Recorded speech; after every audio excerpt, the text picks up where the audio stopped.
감사 찬양과 경배 다 받으실 주님. 찬양 할렐루야, 찬양 할렐루야. 보좌 위 어린 양께 우리 경배하며 영광 돌리세. 오 할렐루야. 우리와 함께 영광 주는 승리의 용사 동만유의 주. 우리 한 번 더 주님 앞에 존귀하신 존귀하신 주, 우리 주님께 감사 찬양과 경배 다 받으실 주님.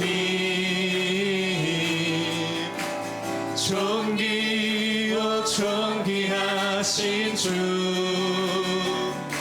감사 찬양과 경배 다 받으실 주. 그 주님만을 찬양합니다. 찬양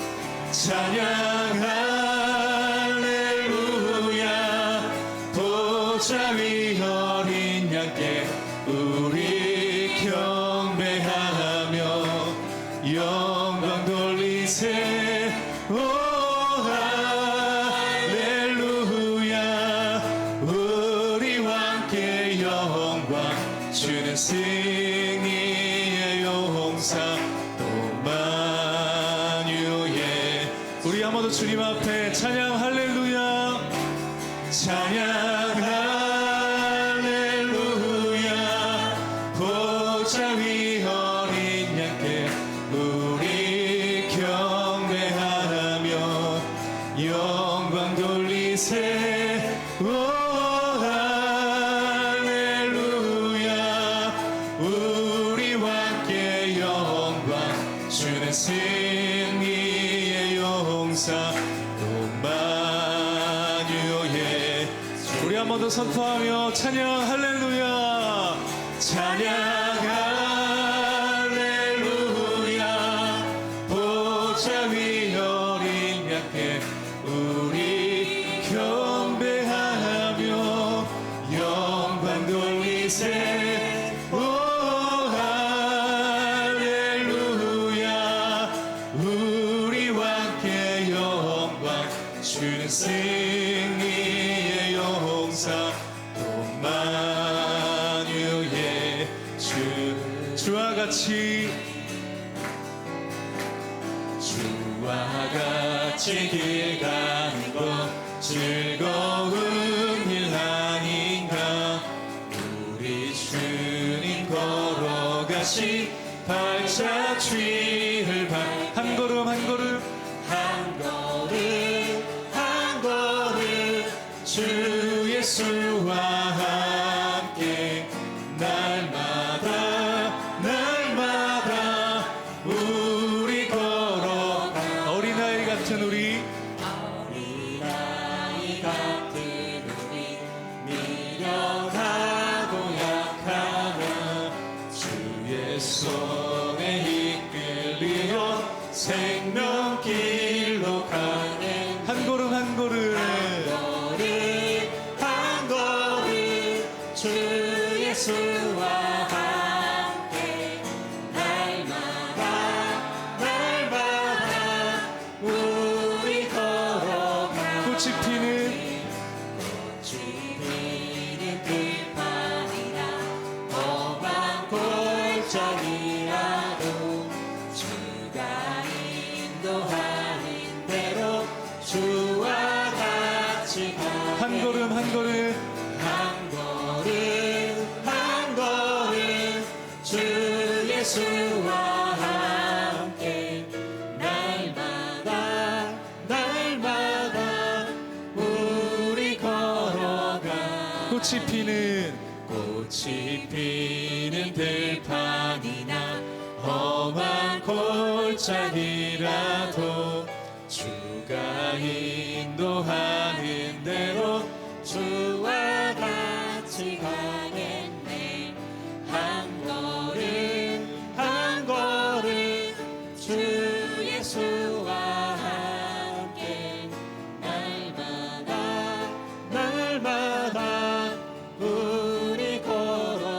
번 더 한 걸음 한 걸음 한 걸음 한 걸음 주 예수와 함께 날마다 날마다 우리 걸어가. 한 걸음 한 걸음 한 걸음 한 걸음 주 예수와 함께 날마다 날마다 우리 걸어. 우리가 주님과 함께 하겠습니다. 한 걸음 한 걸음 한 걸음 한 걸음 주 예수와 함께 날마다 날마다 우리 걸어가리.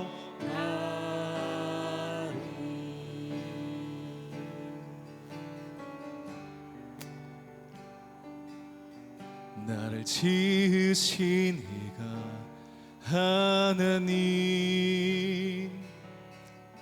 나를 부르신 이가 하나님,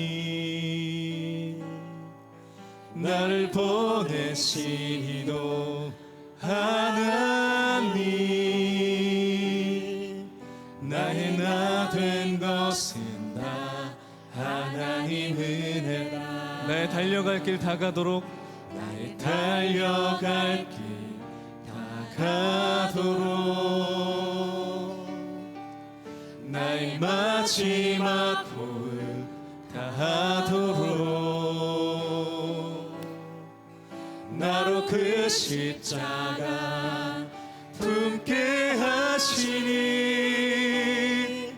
나의 나 된 것은 다 하나님 은혜라. 한량 없는 은혜, 갚을 길 없는 은혜, 내 삶을 애워싸는 하나님의 은혜,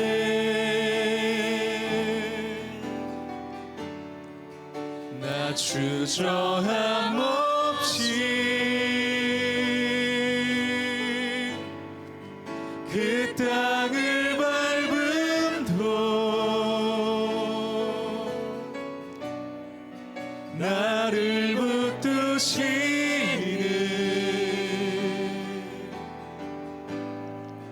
하나님의. 외쳐보다 다시 한번 나를 지으신 이가, 나를 지으신 하나님, 나를 부르신 이가 하나님, 나를 보내신 이도 하나님, 나의 나 된 것은 다 하나님 은혜라. 나의 달려갈 길, 나의 달려갈 길 다가도록 나의 마지막 호흡 다하도록 나로 그 십자가 품게 하시니 나의 나 된 것은 다 하나님 은혜라. 한량 없는 은혜, 갚을 길 없는 은혜, 내 삶을 애워싸는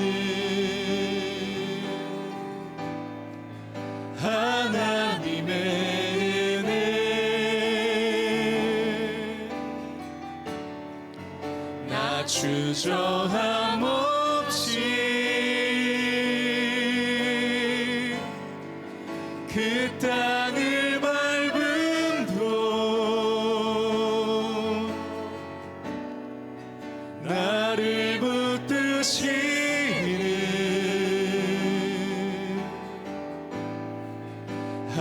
하나님의 우리 한 번 더 한량없는 은혜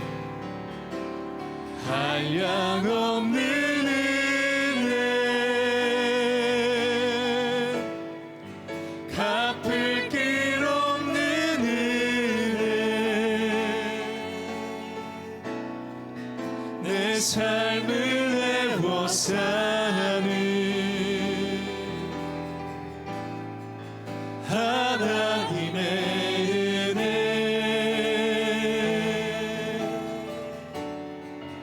나 주저함 없이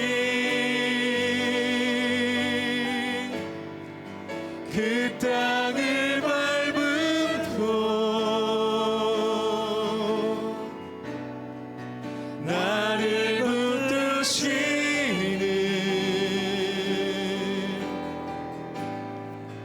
하나님의 부르신 곳에서 나는 예배하네 어떤 상황에도 나는 예배하네 부르신 곳에서 나는 예배하네 어떤 상황에도 나는 예배 우리 한 번 더 부르신 곳에서 부르신 곳에서 나는 예배하네 어떤 상황에도 나는 예배하네 부르신 곳에서 나는 예배하네 어떤 상황에도 나는 예배 우리 마지막으로 부르신 곳에서 부르신 곳에서 나는 예배하네 어떤 상황에도 나는 예배하네 부르신 곳에서 나는 예배하네 어떤 상황에서 나는 예배하네. 우리 잠시 기도하도록 하겠습니다. 함께 기도하실 때 하나님께서 우리를 부르셨습니다. 하나님께서 우리를 우리가 교회로 부르셨습니다. 하나님께서 부르시기에 우리는 부르신 곳에서 예배합니다. 상황과 환경이 아니라 하나님만을 바라봅니다. 우리를 사랑하신 하나님은 하나님의 뜻을 우리를 통해서 분명히 이루어 주실 믿습니다. 믿고 나아갑시다.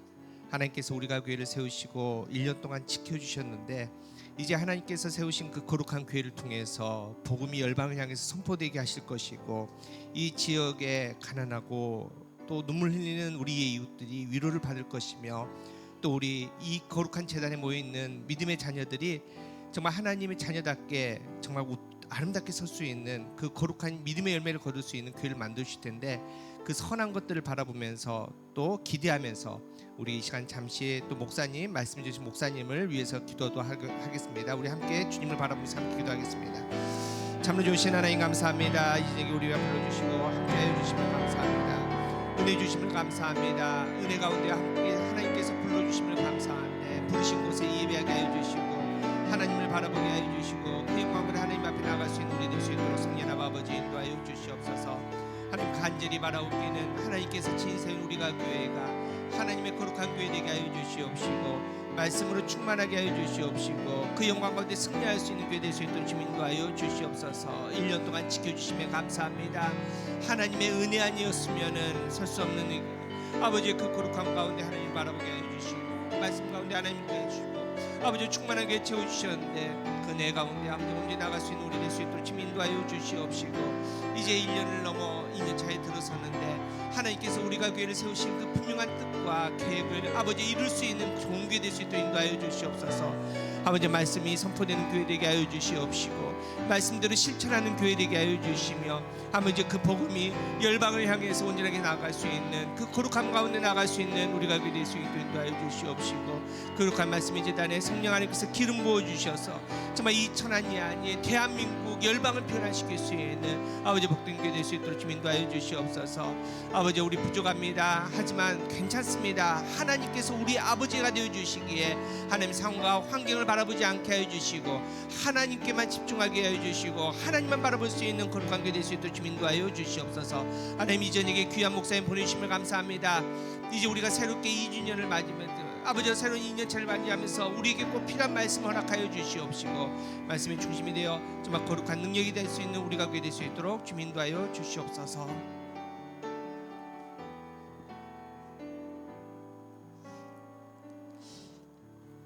참으로 주신 하나님 감사합니다. 이 저녁에 우리를 불러주시고 말씀의 은혜를 허락해 주심을 감사합니다. 하나님께서 친히 우리가 교회를 세워주시고 우리가 교회를 통해서 하나님의 뜻을 이루시겠다고 선포하시는데 하나님 믿음으로 거룩함을 바라볼 수 있는 우리의 믿음이 될 수 있도록 좀 인도하여 주시옵소서. 하나님 벌써 1년이 지나갑니다. 지난 1년 동안 돌이켜보니 은혜 아니면 살 수 없었던 우리의 발걸음이었는데 은혜 주심에 감사합니다. 매일 필요한 만나를 허락하여 주시고 갈급할 때마다 반석에서 생수를 내어 주시며 불기둥 구름 기둥으로 우리의 갈 길을 보여주셔서 다른 길을 가지 않고 말씀의 길을 지키게 하여 주심에 감사합니다.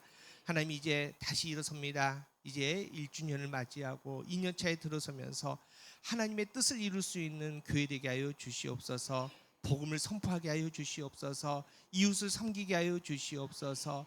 하나님 우리의 몸집이 커지는 것이 아니라 우리가 영성이 하나님 앞에서 가까워져서 하나님의 마음을 깨달을 수 있는 거룩한 하나님의 자녀 되게 하여 주시옵소서. 그리하여 하나님 앞에 부끄러움이 없는 교회, 하나님 앞에 잘했다 칭찬받을 수 있는 교회 될 수 있도록 역사하여 주시옵소서. 한 명 한 명 성령 하나님께서 붙들어 주셔서 성령님의 그 거룩함 가운데 성령 충만하게 하여 주셔서 우리의 말 한마디 행동 하나를 통해서 하나님 나라를 확장하는데 하나님 우리를 사용하여 주시옵소서. 이 저녁에 귀한 목사님 보내주심을 감사합니다. 우리 사랑하는 조동천 목사님을 통해서 특별히 우리가 2년차 또 준비하면서 하나님의 말씀을 받는데 하나님 그 말씀을 통해서 하나님 우리가 해답을 찾을 수 있게 하여 주시옵시고 하나님의 마음을 깨달을 수 있는 귀한 시간 될 수 있도록 좀 인도하여 주시옵소서. 하나님 목사님의 신원을 강건하게 붙들어 주시고 또 하시는 모든 사역 가운데 놀라운 하나님의 뜻이 나타날 수 있도록 역사하여 주시옵소서. 이 모든 말씀 예수님의 이름으로 간절히 기도합니다. 아멘. 네, 우리 말씀 보도록 하겠습니다. 오늘 우리에게 주신 말씀은 요한복음 15장입니다. 요한복음 15장 12절에서 17절까지 말씀입니다. 요한복음 15장 12절에서 17절까지 말씀. 우리 말씀 한 절씩 교독합니다. 제가 먼저 12절 읽습니다. 내 계명은 곧 내가 너희를 사랑한 것 같이 너희도 서로 사랑을 하는 이것이니라.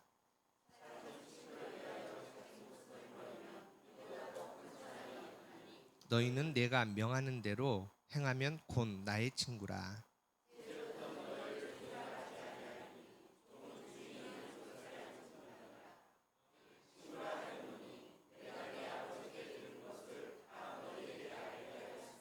너희가 나를 택한 것이 아니요 내가 너희를 택하여 세웠나니 이는 너희로 가서 열매를 맺게 하고 또 너희 열매가 항상 있게 하여 내 이름으로 아버지께 무엇을 구하든지 다 받게 하려 함이라.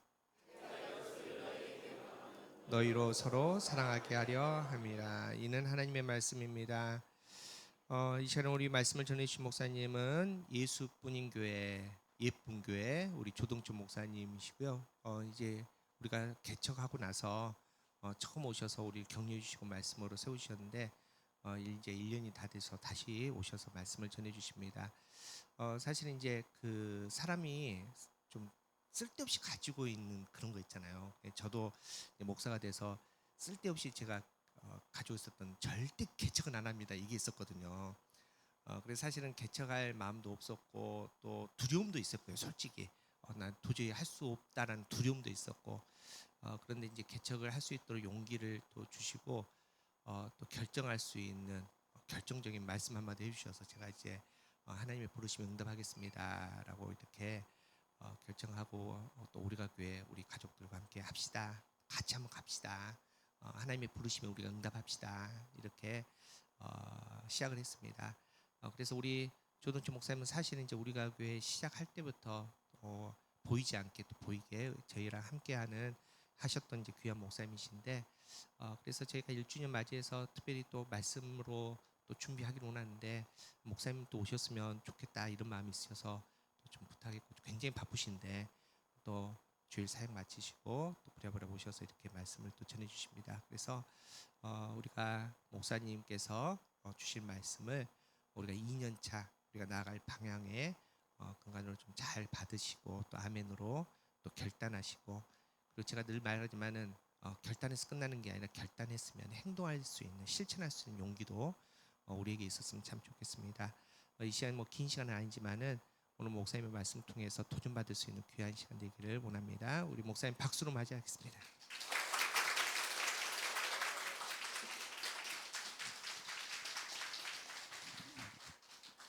여러분은 행복하시겠어요?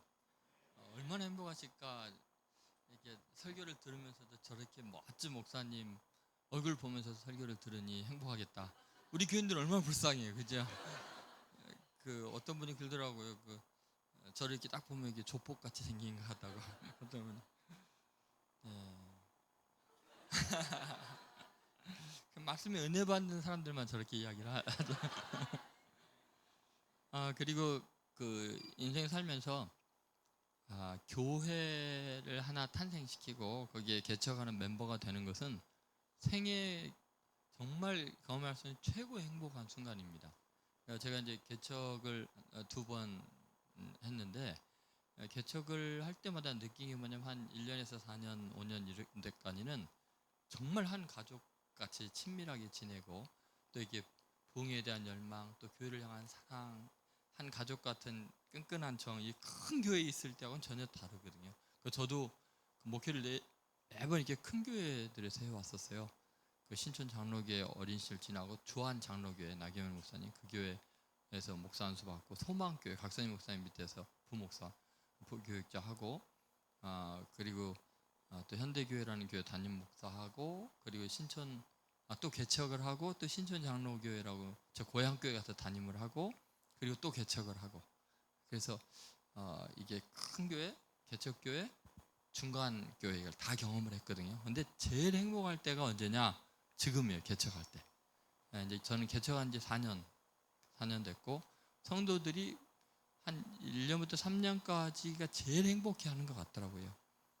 물론 이제 저는 개척하고 6개월 만에 코로나가 터져가지고 3년 내내 코로나 기간이 이제 개척 기간이었죠. 그래도 행복했어요. 그래서 이게 신앙생활 할 때 내 삶에 한 번 개척교회에 몸담고 교회가 세워져 나가고 성장하고 이런 과정에서 성도들과 나누는 교제, 목회자들과의 그 친밀한 관계 이런 것들은 절대 대형교회 다니는 사람들은 체험 못하는 특별한 은혜입니다. 그래서 여러분은 정말 행복한 사람이고 복 많이 받은 사람들이다 믿으시기 바랍니다. 네. 그래서 여러분이 참 부럽다는 생각이 들고요. 그 목회자들이 많이 있지만 하나님 말씀을 선포하고 말씀 중심으로 목회하시는 분들이 이렇게 많지가 않거든요. 하나님의 말씀에 목숨을 거는 목사님이 정 목사님인 것 같아요. 그래서 사실은 제가 배워야 할 텐데 이렇게 초청해 주셔서 너무 감사하고 예배당 여기 와 보니까 부럽네요.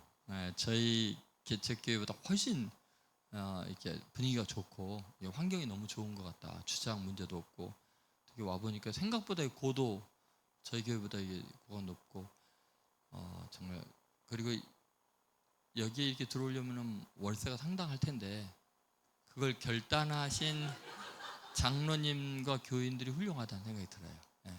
왜냐하면 이렇게 좋은 곳에서 정말 좋은 성도들과 함께 신앙생활을 하기 위해서 그 대가를 치르고 있잖아요. 그런데 그만큼 하나님 또 부어주실 거예요. 너무 분위기가 좋아서 제가 지난번에 갔던 것보다 훨씬 좋네요. 그래서 정말 잘하셨다는 생각이 들고 1년 만에 3번이나 이사하시느라고 고생 정말 많으셨고요. 그런데 갈수록 이렇게 좋은 곳을 허락하신 거 생각하니까 너무나 감사하다는 생각이 듭니다. 이게 성도분들 한 분 한 분이 너무 좋아가지고 저랑 바꿔 먹게 되겠다. 욕심이 들고. 또 우리 사모님이 너무 밝으시죠. 정말 너무 밝으셔가지고 저는 제 아내만 밝은 줄 알았더니 제 아내보다 한 2배는 밝으셔. 성품이 너무 좋으셔가지고 참 여러분이 여러 가지 복을 많이 받았다 그런 생각이 듭니다. 오늘 이제 저희가 함께 나눌 말씀은 이제 사랑의 영광인데요. 사실은 아주 본질적인 메시지입니다. 왜냐하면 예수님께서 우리에게 새 계명을 주셨잖아요. 새 계명을 줬다는 것은 옛 계명은 뭐예요? 무효라는 거예요. 그러니까 옛 계명 아무리 잘 지켜도 새로 계약한 거 안 지키면 무효잖아요, 그렇죠? 여러분이 부동산을 얘기했고 새로 이제 재계약을 했는데 옛날 계약서 갖고 와서 아무리 이야기해봤자 그 다 준행해봤자 소용없어요. 새 계약서가 그 모든 것을 커버해요. 그러니까 예수님께서 우리에게 새 계명을 주느니 너에게 새 십계명을 준다 안 그러고 내가 너에게 새 계명을 주느니 서로 사랑하라. 내가 너희를 사랑한 것처럼 너희도 서로 사랑하라 이렇게 이야기하셨거든요. 그러니까 여러분 이 서로 사랑하라는 것은 뭐 기독교인들이 너무나 많이 듣는 이야기지만 우리가 이 계명의 엄중함에 대해서 소중함에 대해서 너무 쉽게 넘어가는 거예요. 그래서 다른 것 죄 짓는 거에 대해서는 심각하게 생각하면서 사랑하지 않는 거에 대해서는 별로 이렇게 중요성을 이렇게 인식하지 못하고 있는 것 같아요. 근데 사실 한번 생각해 보세요. 십계명이나 뭐 다른 엄청난 계명을 주셔도 그건 다 옛 계명이잖아요. 새 계명을 너에게 주노니 서로 사랑하라 그랬어요. 그럼 여러분 서로 사랑하지 않으면 계명 다 어기는 거예요. 하나님의 말씀을 어기는 거예요. 그러니까 사랑은 액세서리도 아니고 부속품이 아니고 해도 되고 안 해도 되는 선택 사항이 아니고 유일한 계명이기 때문에 더구나 새 계명이니까 이거 사랑하지 않으면 말씀을 어긴 거예요. 하나님을 대적하는 거예요. 하나님을 떠난 거예요. 그러니까 여러분 보세요. 살인하지 말라, 간음하지 말라, 도둑질하지 말라. 우리는 그렇잖아요. 살인하고 간음하고 도둑질하는 것을 어마어마한 죄로 생각하고 그러면 정말 절대 회개하지는 안 되고 그렇잖아요. 그럼 여러분 그거는 옛 계명이고 지금 뭐라 그랬어요? 서로 사랑하라 그랬잖아요. 새 계명이라죠. 그리고 서로 사랑하지 않는 거는 살인하고 간음하고 도둑질하고 거짓말 증거하는 것보다도 더 심각한 거예요. 치명적인 거예요. 왜요? 새로 계약을 했는데 그 계약을 파기한 거니까. 이해가 되십니까? 되게 심각합니다. 그러면 여러분 사탄이 뭐를 힘쓸까요? 사랑을 깨뜨리는 걸 힘쓸 거예요. 왜요? 계명을 어기면 하나님과 관계가 깨지니까. 여러분 우리가 가장 힘써야 될 것이 사랑하는 것이고 그것이 예수님의 유일한 소원이에요. 소원. 그리고 하나밖에 없는 부탁이에요. 그렇기 때문에 여러분이 내가 신앙생활 한다는 거, 교회에서 섬기고 봉사한다는 거, 내가 인생 살아간다는 거에 초점은 오직 사랑하는 것에 있어야 돼요. 이게 얼마나 중요한가 한번 생각해 보세요. 이 세상은 온통이요. 자 이래요. 마귀가 우리에게 과거를 발전시키고 생활을 편리하게 하고 돈을 많이 벌게 하고 유명하게 해주고 다 줘요. 근데 그걸 주면서 우리에게 뭐를 요구하냐면 사랑할 시간을 뺏어가고 사랑의 마음 대신 경쟁의 마음을 심어주고 그렇죠? 사랑하는 대신 미워하게 만들고요. 좀 더 얻기 위해서 사랑을 포기하게 만들고요. 다 주고 마귀가 우리에게 못하게 하는 게 딱 한 가지라는 거예요. 그게 예수님의 계명을 어기게 하는 거예요. 그렇기 때문에 여러분 인생의 성공이라는 건 뭐냐? 사랑하면 성공한 거고 사랑하지 않으면 세속적인 의미에서 어떤 것을 얻어도 다 실패한 거예요. 왜냐하면 하나님의 계명을 어긴 거니까. 망하는 거예요. 그거는. 얼마나 심각합니까? 우리는 그런데 이 세속적인 가치가 계속 우리에게서 사랑은 멀어지고 사욕을 위해서 살게 만들죠. 세상에 어떤 가치를 추구하지, 세속적인 가치를 추구하기 위해서 하나님의 가치, 사랑하라는 것을 포기하게 만들어요. 이게 얼마나 심각한가 한번 생각해 보세요. 제가 예전에 그 조선일보에 광수생각이라는 조그만 만화가 있었어요. 나중에 이제 책으로도 나오고 그랬습니다만 거기에 한번 지하철에서 이제 신문이 버려졌길래 오래전 이야기죠. 보는데 이제 광수생각이 있어서 보다가 너무 좋아갖고 잘라갖고 왔어요. 이런 내용이었어요. 한참을 웃으면서 제가 많은 교훈을 깨달았는데 한 아이가 이제 아빠 이제 학교 갔다 와서 학교 다녀왔습니다. 아버지 이제 그랬어요. 그런데 아버지가 그 다음 쯤에서 이게 표정이 굉장히 심각해 막 식은땀을 흘리면서 힘들어해요. 그래서 아들이 학교 갔다 왔는데 왜 저렇게 힘들어하나 했더니 그 다음 쯤에 보니까 아들이 시험지를 이렇게 들고 있는데 36점인가를 받은 거예요. 그러니까 아버지 눈을 지그시 감고 참자 막 이러더니 이미 받은 점수는 할 수 없고 너 내일도 50점을 못 넣으면 넌 내 아들이 아니다. 그런 거예요. 그 다음 날이에요. 오후가 됐는데 닭이 지붕 위에서 식은땀 흘리면서 꼬끼하고 울으면서 닭이 뭐라 하냐면 내가 오는데 왜 나왔지? 닭도 제정신이 아니에요. 긴장해갖고. 그 다음 장면에서 아버지와 아들이 만났어요. 아들이 아무 말 안 하고 있어요. 그러니까 아버지가 긴장한 상태에서 너 왜 아무 말도 안 하고 있니? 그러니까 아들이 한참 이제 고민하고 있었겠죠. 그러니까 씩 웃으면서 학교 다녔습니다. 아저씨. 그러면서 이제 그 밑에 뭐라고 강수생을 썼냐면 닮긴 누굴 닮겠습니까? 당신 자식, 당신 닮았지 이렇게 써져 있어요. 여러분 제가 이걸 보면서 너무너무 배꼽 아프게 웃으면서도 너무 가슴이 아팠어요. 왜 그러냐면 그 짧은 만화가 우리들의 현실을 보여주는 거였어요. 그건 뭐냐면 여러분 아버지와 아들의 관계는 천부적인 관계예요. 하나님이 주신 관계. 이건 끊을 수 있는 게 없어요. 세상에 어떤 것도 아버지와 아들의 관계를 아버지를 어떻게 아저씨로 만들겠어요? 여러분 가능해요? 근데 성적, 대학, 돈, 성공 이런 게요. 아버지와 아들의 관계를 원수의 관계로 바꾸는 거예요. 여러분도 어렸을 때 많이 들어왔잖아요. 엄마한테 뭐 이 왼수야. 성적이 이게 뭐냐. 아니 아들 딸을 왜 원수라 그러냐고요? 세속적인 가치, 등급, 성적, 대학 이런 세속적인 가치가 천부적인 가치를 다 깨뜨리는 거예요. 그 만화를 보고 나서 그 옆에 조그만 그 행설수설인가 뭐 이런 뭐 옆으로 된 조그만 글이 있어서 읽어봤어요. 그랬더니 그것도 충격이었어요.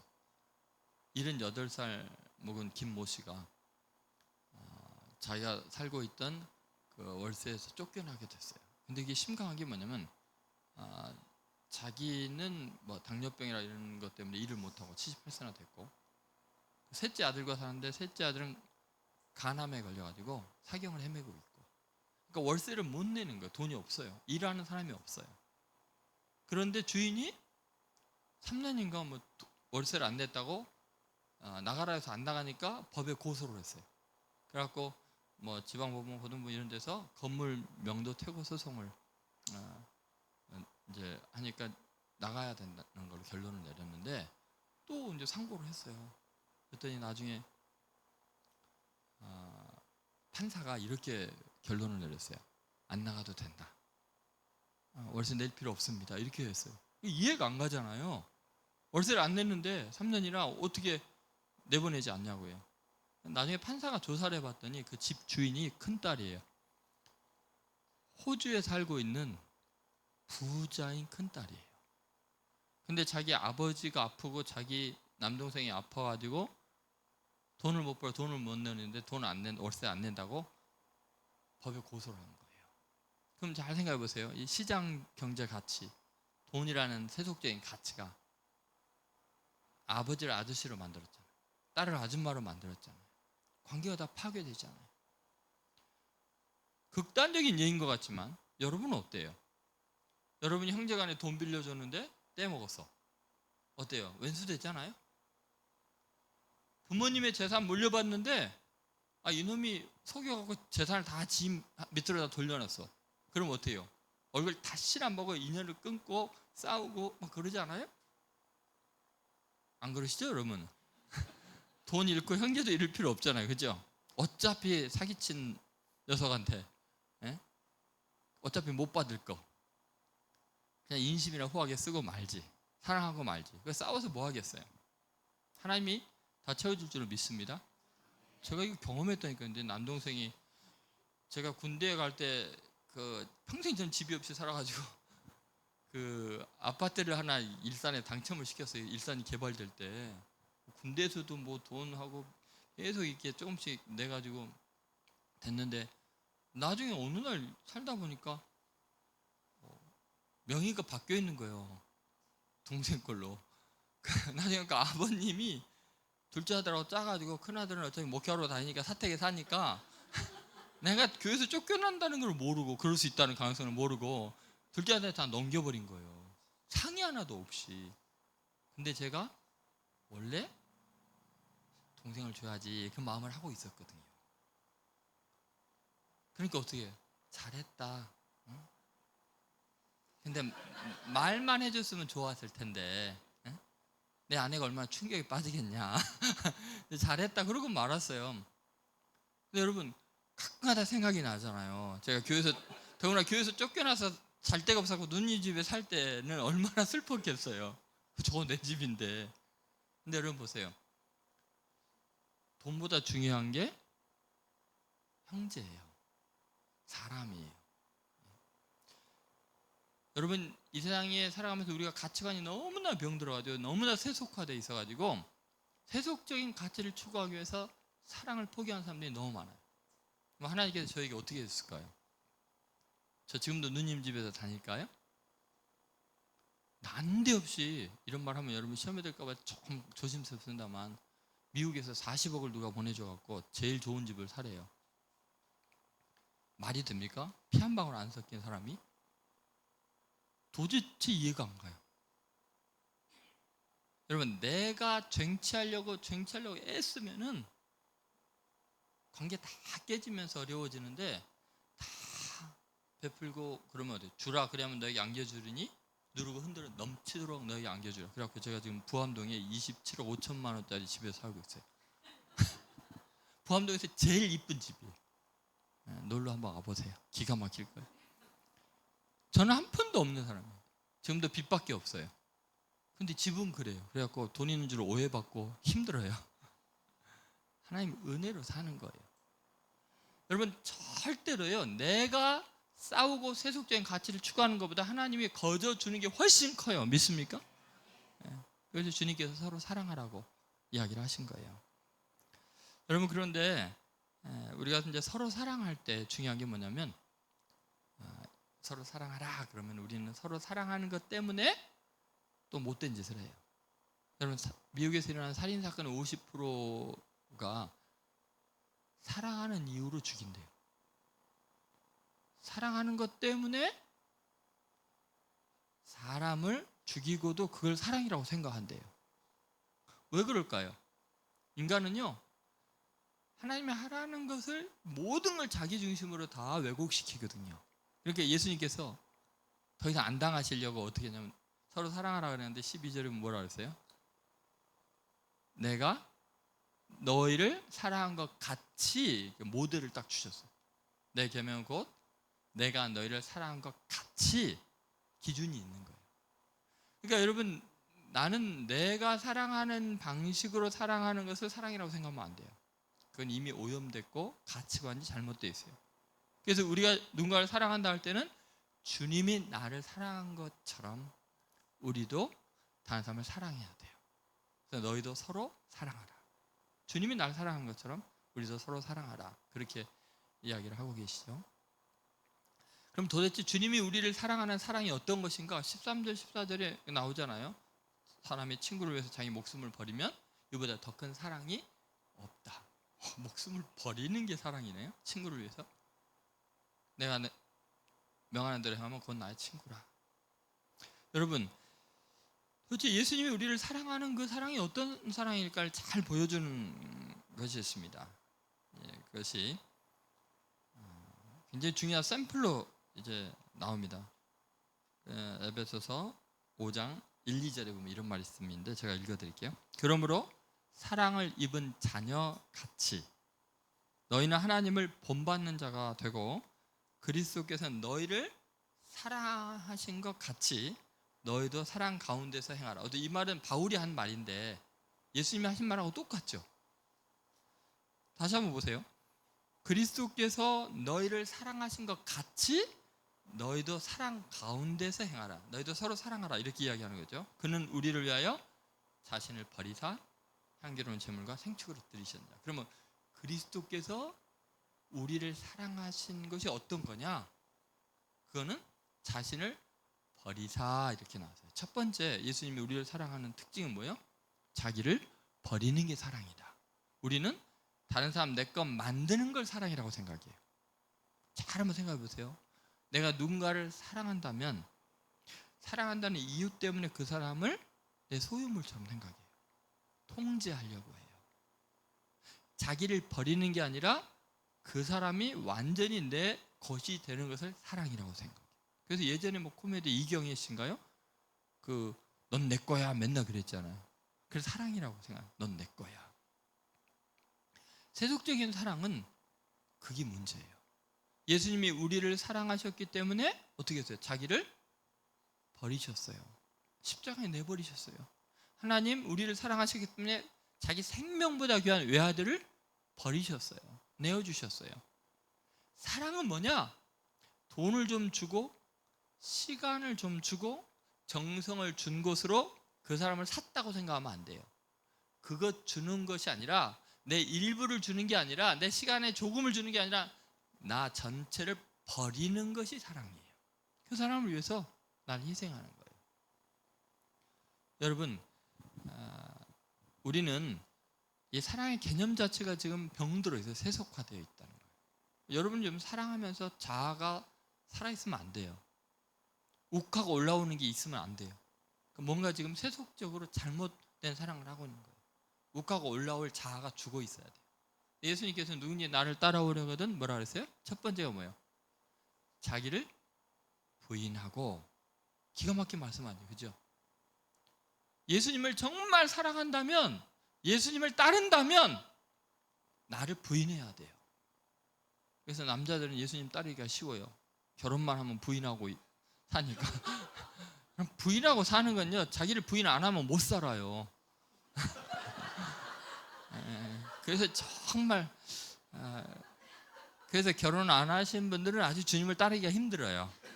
그래서 부인을 가져야 부인할 수가 있어요. 그래서 사랑은 자기를 버리는 거다. 그게 굉장히 중요합니다. 근데 중요한 건 뭐냐? 그 버리는 방법이 뭐냐?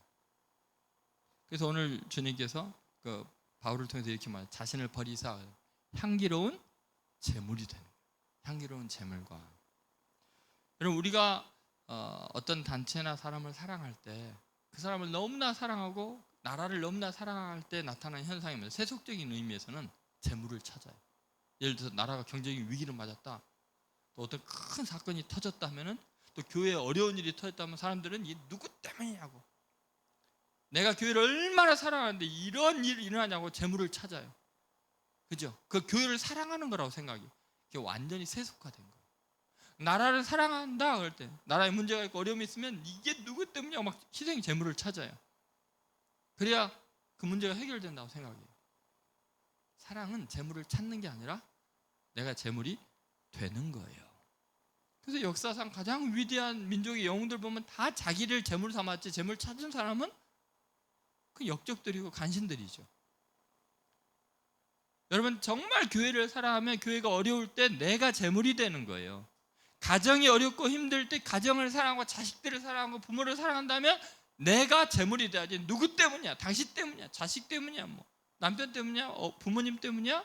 누구 때문이라고 하는 것은 사랑이 아니에요. 향기로운 제물이 되는 게 사랑이에요.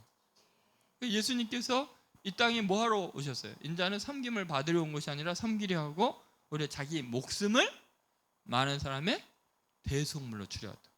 우리를 사랑하니까 희생의 제물이 되려고 오신 거예요. 맞습니까?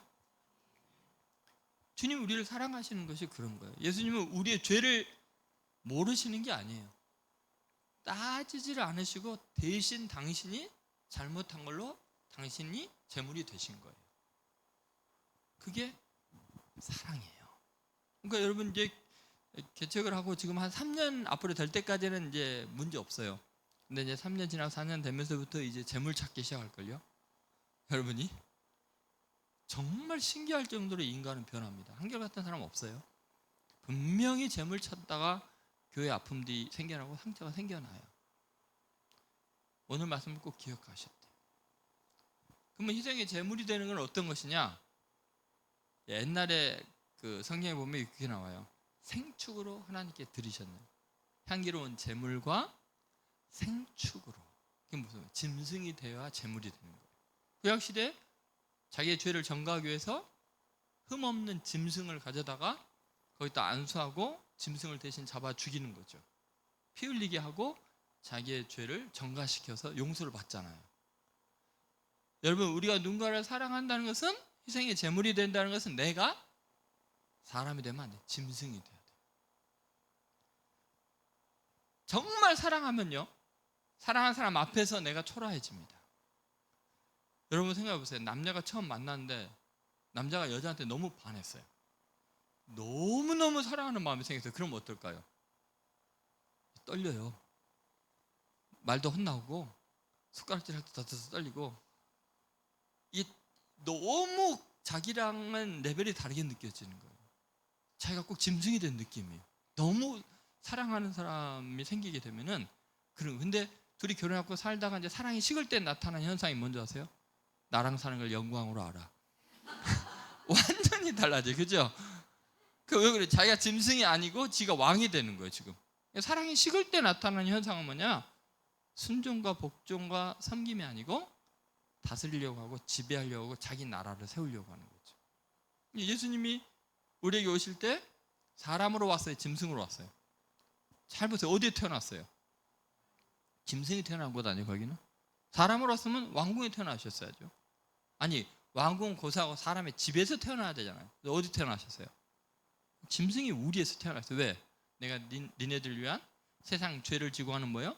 하나님의 어린 양이다. 요한복음 1장 29절에서 어린 양이 되려고 오신 거예요. 희생의 제물이 되려고 오신 거예요. 그러니까 짐승으로 오신 거예요. 그러니까 여러분, 하나님의 아들이 정말 우리를 사랑하니까 가장 거룩한 하나님의 본체인 그분이 자기를 비워서 종의 형체를 가진 사람들과 같이 되었을 뿐만 아니라 죽기까지 복종하시는 거예요.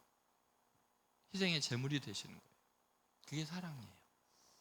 그러니까 여러분이, 우리가 교회에 어떤 직분이 점점 높아질수록 점점 낮아져야 돼요. 그러니까 여러분이 예배당 들어올 때요, 고개 뻣뻣이 쳐들고 들어오면 안 돼요. 다 이렇게 들어와야 돼요. 내가 짐승입니다. 내가 양입니다. 그러고 들어오셔야 돼요. 아주 옆에 보초 세우세요. 안 하면 못 들어오게. 그게 사랑이에요. 성도들을 만나면, 새가족들을 만나면 너무 귀하게 느껴지고 하나님의 택한 자녀들이기 때문에 내가 그 앞에 짐승처럼 느껴집니다. 누구를 봐도 존경스럽고, 이분은 저것 때문에 훌륭하고 저분은 저것 때문에 훌륭하고. 그게 사랑의 마음이에요. 사랑하고 정말 반하면요, 다 존경스럽게 보여요. 근데 사랑이 식으면 흠만 보여요. 똑같은 사람인데 잘못된 것만 보여요. 뭐 어떤 여자 집사님이 오셔가지고 울며 불면서, 목사님 제가 이혼하든지 하지 더 이상 못 살겠다고 막 울면서 난리가 났어요. 어떻게 그런 인간이 있는지 모르겠다고 막 이러면서. 왜 그러냐 그랬더니 아주 지 멋대려고 지고집밖에 모르고 윽박지르고 폭력적이고 너무 지 마음대로 한대요. 못 살겠다고 그러고. 그런 사람하고 왜 결혼하셨어요? 그러면 왜 결혼하셨어요? 그랬더니 총각 때는 박력이 있고 주관이 뚜렷하고 추진력이 있고. 그게 그거네요. 뭐 생각해 보세요. 똑같은 거예요. 사랑으로 보느냐 아니면 사랑을 식어서 보느냐의 차이예요. 내가 죽지 않으면 살 수 없는 게 이 세상이에요. 여러분이 정말 주님의 명령 그대로 예수님이 나를 사랑하신 것처럼 누군가를 사랑한다는 것은 쉬운 일이 아니에요. 첫 번째가 뭐라고요? 자기를 버리는 게 사랑이다. 괜히 돈 좀 벌어주고 몇 분 쥐어주고 주관하려고 하면 안 돼요. 그다음 두 번째 뭐예요? 그렇게 자기를 버리는 거는 희생의 제물이 되는 거. 어려운 일이 있을 때 내가 제물이 돼야지. 제물 찾지 마세요. 그리고 세 번째는 뭐예요? 희생이 제물이 되는 건 뭐예요? 내가 짐승이 되는 거. 그러니까 예수님이 그대로 하셨죠. 하늘의 왕자님이 천지를 창조한 그분이 이렇게 자기를 비워서 종형체를 가져서 짐승까지 되셨다면, 아니 예수 믿는 우리들이 왜 교만하고 왜 남을 정죄하고 막 심판하려고 하고 잘난 척하려고 그러고 그러냐는 거예요. 이게 뭐가 잘못돼도 너무 심각한 거 아니에요. 우리가 믿는 주님은 짐승처럼 희생의 제물이 되는데 우리는 스스로 왕이 되려고 하고 높아지려고 하고 잘난 척하려고 하니까 이게 얼마나 심각한 문제입니까? 그러면 교회 들어가면 다 온유하고 겸손하고 착해야 되지 않아요? 왜 표독스럽냐고요. 생긴 게 나는 원래 그렇고 나는 원래 기질상 그렇고, 그러면 기질상 그대로 지옥 가는 거예요. 여러분 철저하게 자아가 깨지고 예수님 말씀에 순종해야 돼요. 내가 너희를 사랑한 것 같이 너희도 서로 사랑하라. 여러분 구원은 믿음으로 얻잖아요. 근데 그 믿음이 진짜냐 아니냐는 사랑으로 밖에는 확인이 안 돼요. 근데 나중에 오늘은 이 말씀이 너무나 길어가지고 다 못해요. 절반만 할 건데 다음에 부르시면 이제 나머지 절반은 해줄 거예요. 근데 여러분 보세요. 그래서 사랑한다는 게 이렇게 어려운데, 그럼 보세요. 하나님께서 우리에게 명령을 주시고 계명을 주시는 거, 우리를 괴롭히려고 주시는 걸까요? 우리에게 복 주려고 주시는 걸까요? 믿음이 좋으시군요, 그죠? 맞아요. 복 주시려고 그래요. 사랑하는 게 이렇게 어려운데 서로 사랑하라는 이유는 뭐냐면요, 이제 지금부터 설명할 텐데 6가지 어마어마한 비밀이 있는데, 우리가 평생에 꿈꿨던 너무너무나 이루고 싶은 모든 것들은 뭘로 이루어지냐면 이 세 계명으로 이루어져요. 사랑함으로 다 이루어져요. 그래서 예수님이 우리에게 세 계명을 주는, 서로 사랑하라고 딱 이 계명 하나를 준 이유가 뭐냐면, 너희가 원하는 모든 꿈꾸는 놀라운 복을 이걸 통해서만 받을 수 있기 때문이다. 그런 거나 마찬가지예요. 자, 그러면 그게 어떤 것일까요? 언제 오늘 본문에 나와 있어요. 첫 번째, 사랑은 영성의 척도다. 한번 따라해보세요. 사랑은 주님과의 관계를 결정한다. 여러분 우리 인생에서 최고로 중요한 게 뭐냐면 하나님과의 친밀감이에요. 영성이 깊은 사람이 되는 거예요. 하나님과 가장 가까운 사람이 되는 거예요. 그럼 어떻게 될 수 있을까요? 14절을 보시죠. 같이 14절 읽겠습니다. 너희는 내가 명하는 대로 행하면 곧 나의 친구라. 자, 예수님이 명한 게 뭐예요? 서로 사랑하래요. 그렇게 서로 사랑하면, 그렇게 행하면 어떻게 해요? 곧 누구의 친구예요? 예수님의 친구. 여러분 친구라는 건 뭐예요? 오래도록 아주 가까운 사이를 친구라고 하죠. 이 친구 관계는요 정말 놀랍습니다. 부모님에게 못하는 말을 친구들한테는 해요. 그죠? 비밀이 없어요. 비밀이 있다는 걸 아는 순간 친구 관계는 멀어져요. 깨져요. 친구라는 것은 보통 가까운 사이가 아니에요. 그런데 주님과 가까워지는 것, 주님과 친밀한 관계가 되는 것, 그게 바로 서로 사랑할 때 이루어져요. 그럼 여러분 영성이라는 게 뭘까요? 영성을 뭘로 규정하겠어요? 이 사람 참 영성이 깊어 하는 건 뭐예요? 하나님과 가까운 사람이야. 예수님과 아주 친밀한 사이, 이게 영성이 깊은 거예요. 그죠? 그러니까 신적 친밀도가 영성이에요. 그런데 여러분 성경은 뭐라 그래요? 어떤 사람이 하나님과 가깝다고요? 서로 사랑하는 사람이 하나님과 가깝다고 이야기를 해요. 그러니까 여러분 그동안 우리가 속은 게 뭐냐면 샤머니즘적인 개념의 영성을 갖고 있었어요. 그죠? 도교, 유교, 불교. 여기서 뭐 저 사람 신령해 하는 건 뭐예요? 뭔가 이상한 걸 보고 못 알아듣는 말을 하고 병을 고치고 예언을 하고 방언을 하고, 그러면 어때요? 저분은 우리와 다른 영성이 굉장히 깊어서 하나님과 친한 사람이야 라고 우리가 그동안 속아왔어요. 왜냐하면 성경적이지가 않아요. 여러분 아무리 깊은 기도의 법렬에 빠져도 그것이 영성을 보장하지 않아요. 왜냐하면 더 깊이 기도하는 많은 종교들이 있어요. 여러분 찬양도 마찬가지고요. 아무리 천사처럼 찬양을 한다고 그 사람이 하나님과 가까운 사이란 보장이 없어요. 너무나 많은 찬양 사역자들이 타락할 때 타락한 경우가 많고요. 천사의 말하고 설교를 아무리 잘해도 하나님과 그 사람이 특별히 가깝다는 보장 없어요. 그런데 여러분 확실한 건 뭐냐? 사랑이 많은 목회자, 사랑이 많은 권사님, 사랑이 많은 집사님, 굉장히 영성이 깊은 거예요. 하나님과 굉장히 친한 거예요. 뭐 그것을 잊지 않아야 돼요.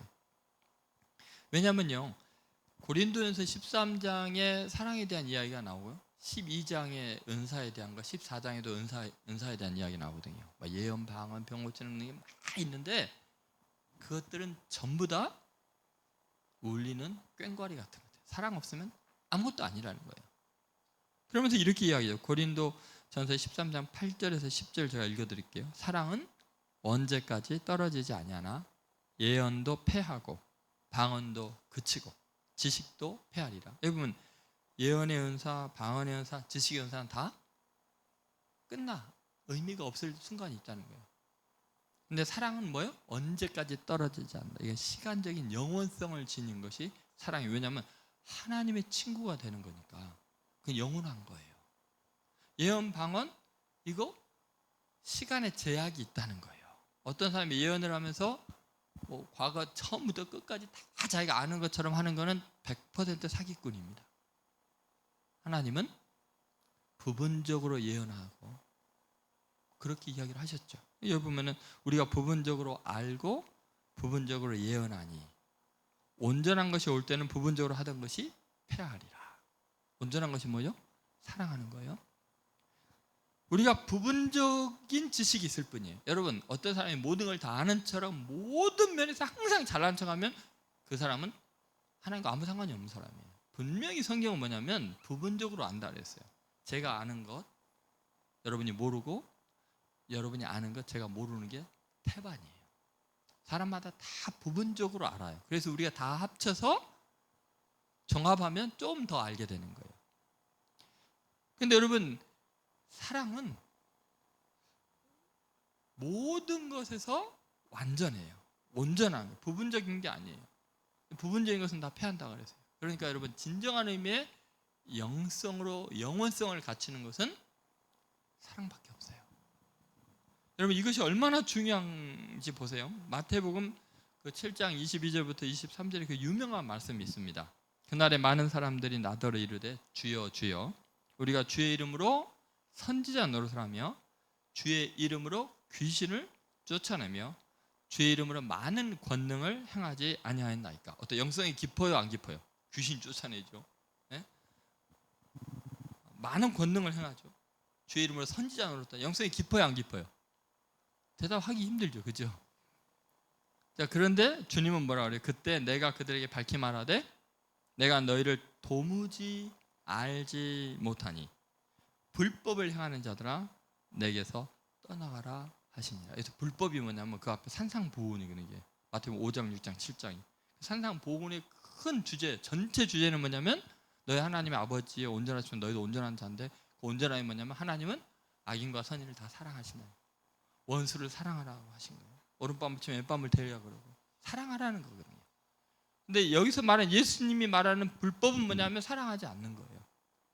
자, 그러면 사랑이 없이 선지자 노릇하고 사랑 없이 귀신을 쫓아내고 사랑 없이 많은 권능을 행하면 그건 뭐예요? 하나님은 전혀 모르는 사람이라는 거예요.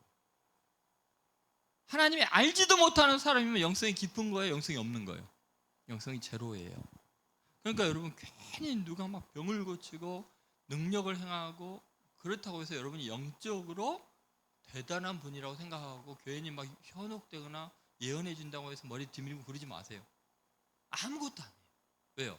그건 하나님이 주신 선물이에요. 주신 분이 위대한 것이지 받는 사람은 아무것도 아니에요. 예를 들어서 지나가는데 거지가 너무 비참하고 불쌍해요. 그래서 대기업 회장님이 지나가다가 1,000만 원을 꺼내줬어요. 너무 불쌍한데 이걸로 좀 몇 달이라도 좀 편히 사세요. 줬어요. 거지가 딱 보니까 1,000만 원이야. 이제야 나를 알아보는만. 그래요? 준 사람이 위대한 거예요. 받은 사람이 위대한 게 아니라. 은사는 은혜의 선물이에요. 그러니까 여러분이 예언하고 방언하고 이럴 때 하나님이 주신 예언, 방언, 능력 다 소중한 건데 그 소중한 능력이 네 자신은 아니라는 거예요. 나와 완전히 별개예요. 근데 여러분 가만히 생각하면은 어떤 사람에게 은사가 필요하냐면 뭔가 모자라는 사람들에게 은사가 필요한 경우가 많아요. 큰 일을 해야 되는데 모자라니까. 예를 들어서 건강하고 막 몸이 좋은 사람이 뭐 짚고 다녀요? 아니면 뭐 휠체어 타요? 안 그러죠. 여러분 제가 안경을 꼈는데 왜 꼈을까요? 눈이 안 좋으니까 끼는 거예요. 하나님의 은사는 뭐냐 이런 것 같아요. 이 은사가 없으면 사람 구실 못하니까 은사 주는 거예요. 근데 그걸 갖고 교만하면 되겠어요?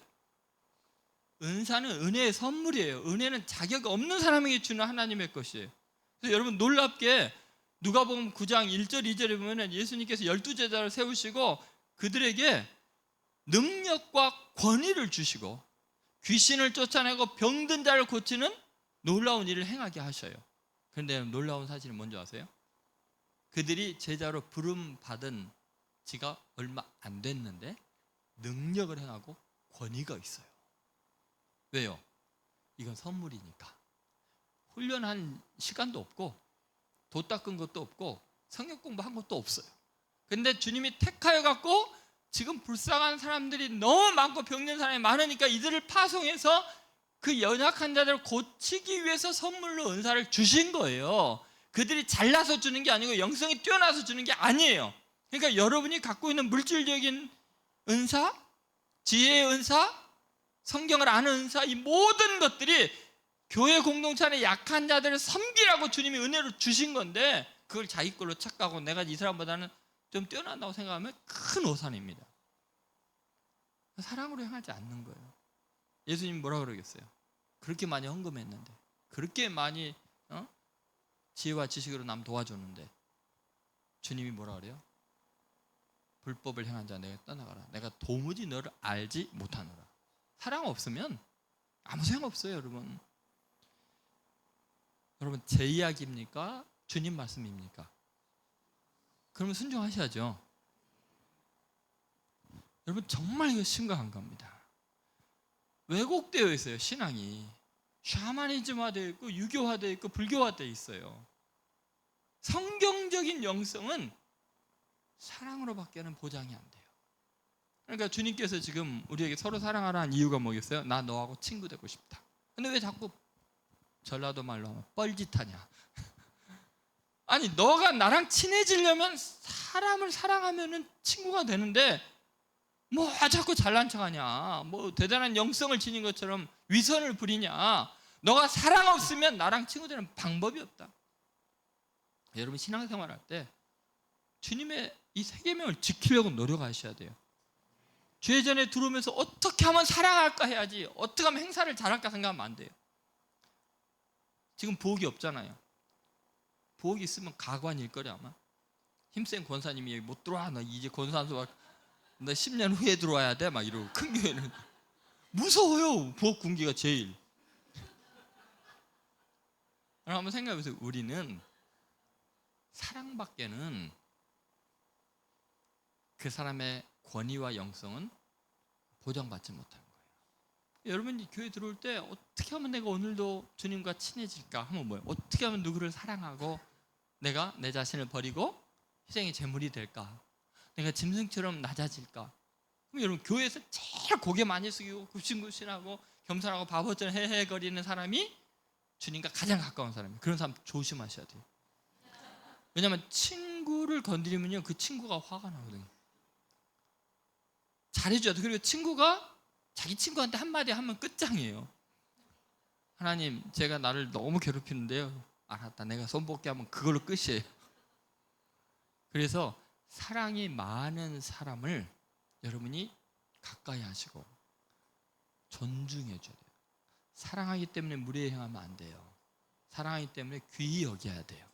근데 저는 교회에서 제일 소중한 사람이 누구냐? 사랑 많은 사람이에요. 그것이 교회의 희망이에요. 왜냐면 하나님의 친구가 있으니까 든든해요.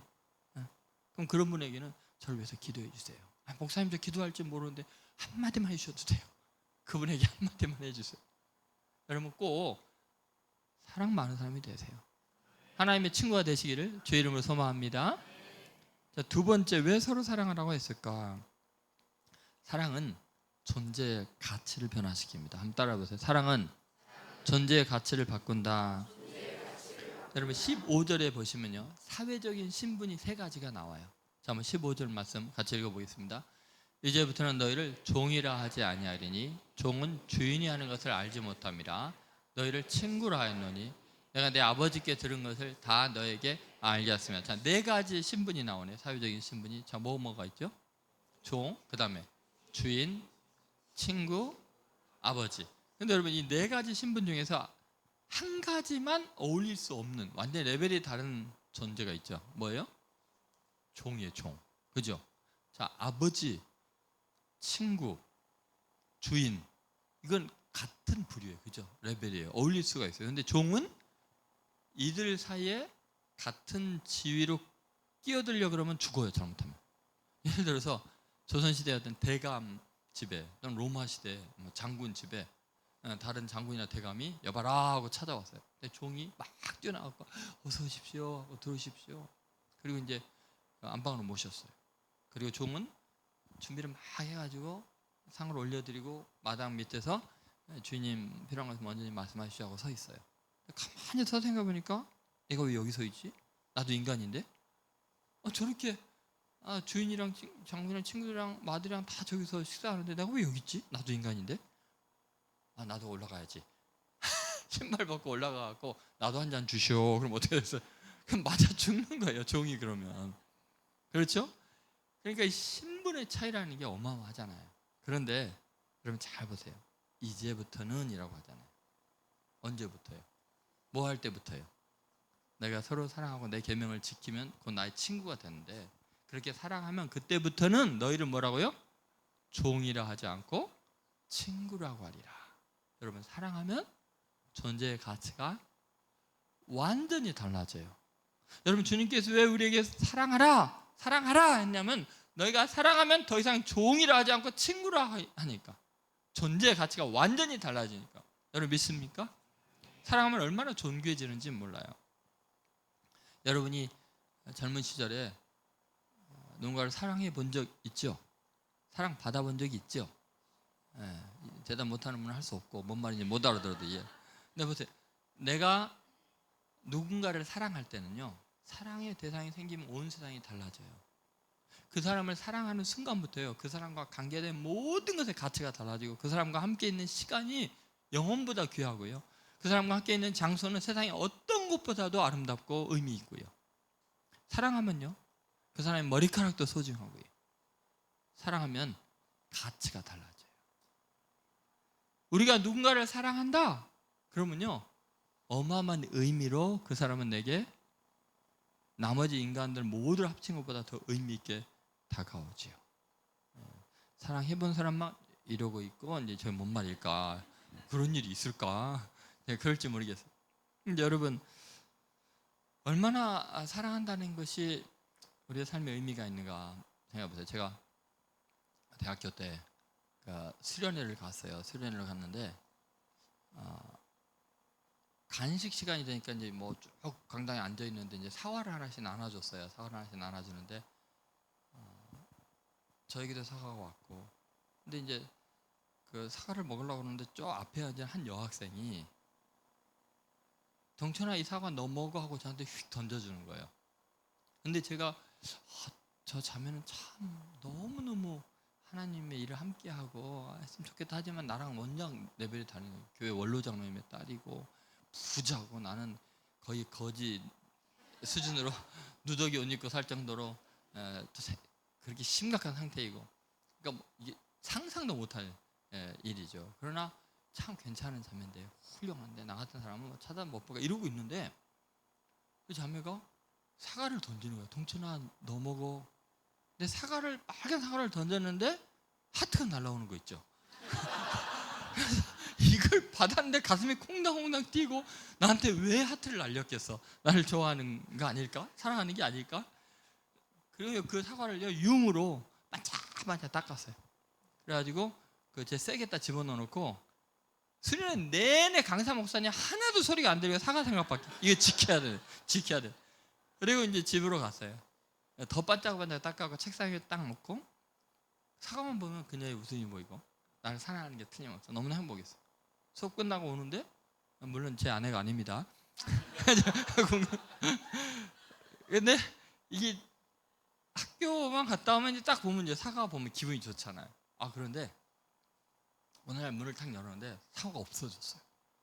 내 사과 하면서 옆방문을 탁 열었는데 내 남동생이 아르작아르작 쫓아오는 제가 너무 기가 막혀갖고 얼마나 내가 충격을 받았겠어요. 너무 화가 나고 걔는 그 집도 지 명이 옮겼네. 옛날부터 싹수가 있었네. 쫓아가 뒤통수를 때리고 이 나쁜 놈아, 너 왜 내 사과를 처먹냐 막 이러고. 제가 너무 화가 나고 너무 흥분하니까 동생이 어이가 없어갖고, 아니 형, 사과 하나 때문에 신학생이 이 모양이 돼? 사과 한 상자 사주면 되잖아 뭐 이러는 거예요. 야 이놈아, 그 사과가 어떤 건데 한 상자랑 바꿔. 한번 생각해보세요. 제가 누군가를 사랑하면요, 하나가 한 상자보다 소중해요. 존재 가치가 달라져요. 여러분, 왜 예수님께서 우리에게 서로 사랑하라고 할까요? 많은 사람을 사랑하면 세상의 모든 것들이, 그와 관계된 모든 것들이 어마어마한 값으로 내게 다가와요. 의미가 있어요. 여러분 보세요. 정말 너무나 사랑하는 사람과 함께 데이트했던 작은 허름한 카페가 있고, 근데 한 수십 년이 지나면 그 옆에 으리으리한 다른 멋진 레스토랑이 생겨났어요. 여러분이 그 앞을 지날 때 사랑하는 사람과 함께 했던 그 흐름한 카페가 더 마음을 설레고 의미 있게 살면 이 새로 지어진 게 좋겠어요.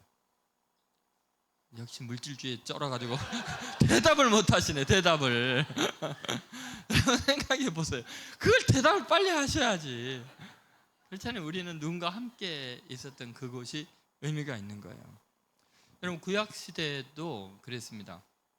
존재 가치가 달라지는데 종이 주인을 너무나 사랑해요.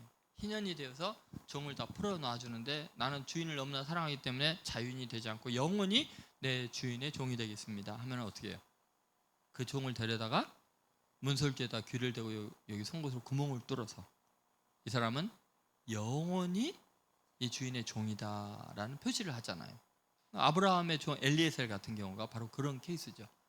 그러면은 더 이상 종을 종으로 취급하지 않고 죽을 때 아들의 하나처럼 재산의 일부를 상속하게 돼 있어요. 사랑하면 종이 아들이 되는 거예요. 존재 가치가 달라져요. 그래서 귀고리가 생겨난 거예요. 구멍을 뚫은 게. 나는 영원히 당신을 사랑해서 당신의 종입니다. 여기도 종들이 많네요. 물론 이건 제 해석입니다. 근데 여러분, 신약에 보면요, 정말 사랑함으로 존재 자체가 달라진 게 있어요. 로마 시대 빌레몬서라는 딱 한 장으로 된 책을 보면은요, 거기 오네시모라는 노예가 나와요. 오네시모는 유대인 명칭이 아니에요. 이방인들이 사용하는 이름이에요. 그러니까 이방인 노예죠. 근데 빌레몬이라는 주인에게서 탈출했든지 뭐 물건을 훔쳤든지 해갖고 로마 감옥에 갇혔어요. 그러면 그 소년 노예는 그거는 죽음이에요. 죽음만 기다려요. 근데 사도 바울이 거기에 갇혀 있는 거예요. 거기서 오네시모에게 복음을 전한 거예요. 이 오네시모 노예가 자기는 죽을 목숨이고 가치없는 노예인데, 그렇게 하나님이란 신이 계신다면 내 인생이 이렇게 비참한 상황 절망했는데 그 하나님이 자기를 사랑해서 자녀 삼아 줬다. 그러기 위해서 자기 외아들을 희생했다. 뭐 이 엄청난 복음 앞에서 완전히 무너져 내리고 사도 바울을 은인으로 알고 지극정성으로 섬긴 거예요. 그래서 바울이 뭐라 하냐면 이 사람은 내 심장이다. 내 심복이라는 말이 헬라어로는 심장이라는 말이에요. 그는 내 심장이다. 얼마나 사랑했으면 내 심장이었어요. 그렇잖아요. 여러분이 사랑하는 아내에게, 남편에게 당신은 내 심장이야 그러죠. 심장이다.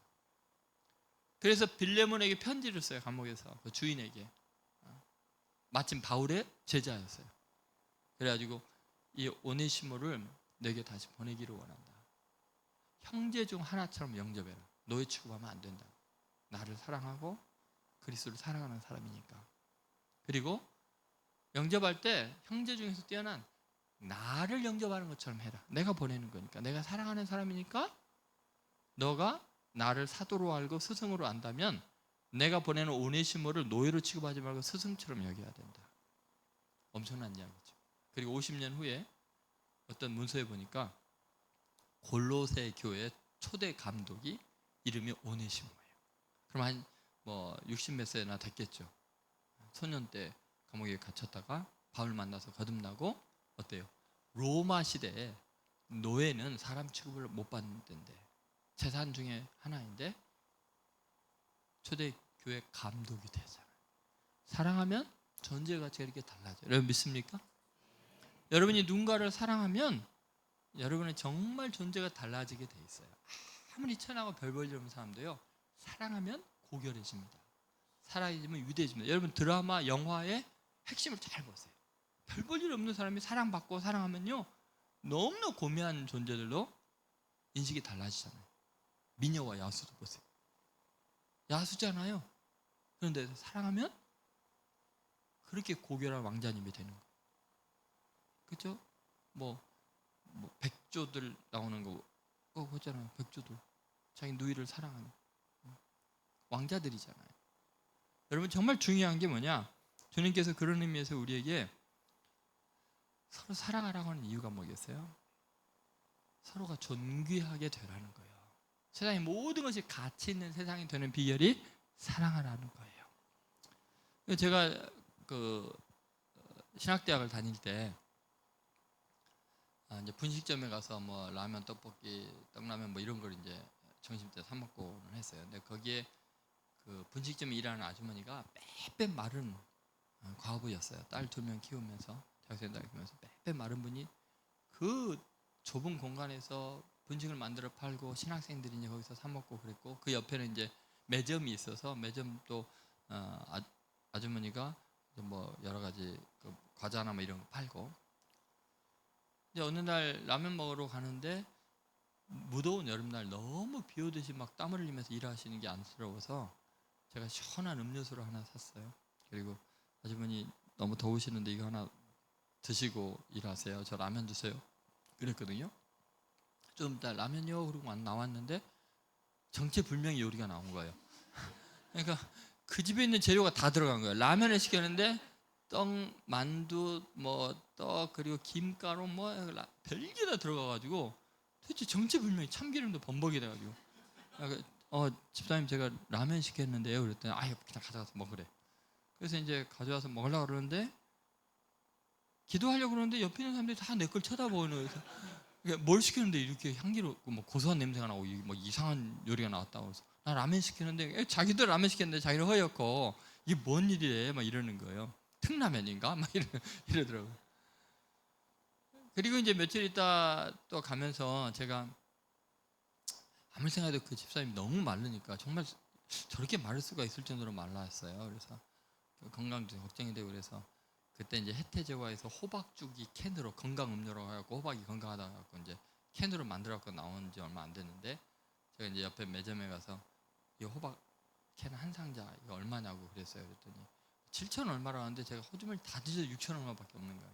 그래서 매점 아주머니한테 미안하다고 나머지는 나중에 갖다 드릴 테니까 이거를 분식점 집사님 퇴근할 때 전해주세요. 왜냐면 내가 전해주면 뭔 요리가 나올지 모르니까. 그래서 이제 그랬어요. 그랬더니 이제 그렇게 이제 먹고 이제 다음 날에 집에 갔더니 이 집사님이 저를 보자마자 그 요리하는 데서 진짜 나왔어요. 근데 아무리 생각해도 어디로 나왔는지를 모르겠어요. 음식만 왔다 갈 수 있는 공간인데 어떻게든 나오셨어요. 순간적으로 나오셨는데 저한테 저를 딱 붙잡더니 범인이 전사님이죠. 큰 소리로 사람들 다 있는데 거기서 막 붙잡고 이러니까 사람들이 내가 무슨 돈 훔쳐가는 줄 알 거 아니에요. 그런데다가 갑자기 호주머니 앞치마에서 돈 한 투멍을 꺼내갖고 막 나한테 쑤셔 넣어주고 저는 왜 이러시냐고 막 이러고 하니까 뭔 일이 있는 거야. 다른 남들이 보기에는 창피해 죽겠네. 이거 받으시라고 7,000원도 없어갖고 말이야. 전도사가 가난해갖고 생기가 또 깨져야 생겨가지고 이러면서 이걸 받으라는 거예요. 근데 내가 이걸 왜 받냐고. 그 창피해갖고 할 수 없이 하도 막 왈가닥 같이 막 그냥 받으라고 그러는 바람에 받았어요. 집에 와서 세보니까 이게 몇십만 원인 거예요. 야, 7,000원도 안 되고 내고 이렇게 돈을 많이 돈 버는 방법도 가지가지다라는 생각이 들어요. 제가 이제 그리고 한 1년이 지난 다음에 어머니 날이 됐는데 제 어머니가 대학교 3학년 되기 전에 돌아가셨거든요. 그러니까 어머니 생각이 하다가 아차 그분은 그렇게 지금 어려우실 텐데 그래 건강하시도록 어머니 대신 토종 꿀단지 하나 사드려야겠다고 이제 농협에 가고 요만 조그만 꿀단지 하나 샀어요. 그래가지고 그 다음 날 이제 집사님 잠깐만요. 그리고 이거 꿀인데요. 건강하셔야 되니까 이거 드시고 좀 잘 쉬시고 아프지 마세요. 어머니 날이 돼서 생각이 나서 드렸어요. 드렸거든요. 이분이 이걸 딱 받고는 아무 말을 못하는 거예요. 눈물을 톡톡 흘리는 거예요. 목이 메서 간신히 하시는 말씀이 뭐냐면 전사님 더 이상 손님과 장사꾼 못하겠네요. 외람되지만 전사님을 믿음의 아들로 생각하고 훌륭한 목회자 되도록 평생 기도하겠습니다. 제가 그 소리를 딱 듣는 순간 어느 말씀이 생각났어요. 더 이상 너희를 종이라 하지 않냐고 친구라 하노니. 여러분 돈 때문에 딸이 아줌마가 되고 아버지가 아저씨가 됐잖아요. 세속적인 가치 성적 때문에 그렇게 사랑해야 되고 귀히 여겨야 되는 아들을 남의 자식 만들었잖아요. 여러분 이러한 세상에 주님의 소원이 있다면 뭐겠어요? 너희가 서로 귀해져도 살기가 힘든 세상인데 뭐 때문에 도대체 세상이 말하는 마귀가 말하는 돈, 명예, 자존심 뭐 이런 것 때문에 왜 사랑하고 존귀히 여겨야 될 사람들을 비참하게 만드냐? 차라리 손해보는 게 낫지 않냐? 교회가 왜 싸우냐는 거예요, 여러분. 무엇을 위해 신앙생활을 하냐는 거예요. 여러분 주님께서 우리에게 서로 사랑하라고 하는 것은 너희들은 너무나 소중한 존재야. 내가 얼마나 사랑하는데 내 목숨을 바쳐서 구원한 너희들이 서로 사랑해야지 싸우면 되겠느냐. 그래서 주님께서 우리에게 세 계명을 주신 거예요. 서로 사랑하면 너희들 다 귀해진단다. 그것이 유일한 가치란다. 그것이 아버지 하나님의 뜻이란다. 여러분 사랑은 존재의 가치를 바꾼다는 진리를 잊지 마세요. 그래서 여러분 저는 우리가 교회 성도들은 전부 다 서로 사랑함으로 말미암아 한 사람도 존재감을 잃어버리고 힘들어하는 사람 없이 다 존중의 여김을 받는 성도들 되시기를 주의 이름으로 소망합니다. 네, 앞으로도 4개가 남았어요.